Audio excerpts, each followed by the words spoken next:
her salary.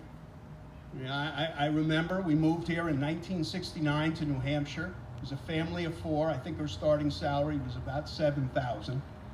That house we lived in was a calamity. A calamity. We had more, my friend Mike Abbott, who I went to high school with and played soccer and basketball with, and I've got other high school friends. I see Mike Whaley in the back. They can tell you, that house, it was a farmhouse, but it hadn't changed in like 100 years. It was uninsulated. We heated it by wood. Mike says, oh, I remember like a coal slough. No, my sister and I threw 11 cord of wood. You couldn't fit it in this structure. Down there every winter. And that thing had to be stoked. This thing was an old contraption. You put the wood down in the basement, and then there was a grating in the floor that was like 4 by 4 where the heat came rushing up. That room got to about 95. Everything upstairs was about 55.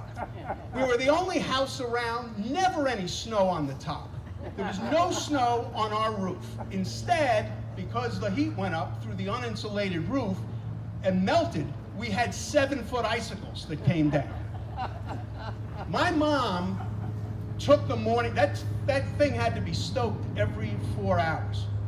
And as a matter of fact, one of the reasons why we might not have won the Class M basketball championship, I think I was the 3rd high scorer, but by that time my dad had left the house and I was tending the fire and the furnace, and I don't know, the thing went out, and there was a smoke. I suffered smoke inhalation.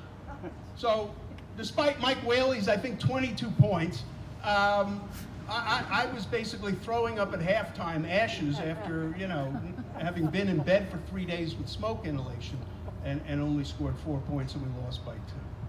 But that house, like I said, required this every 4 to 6 hours. My mom's shift started at 5 in the morning.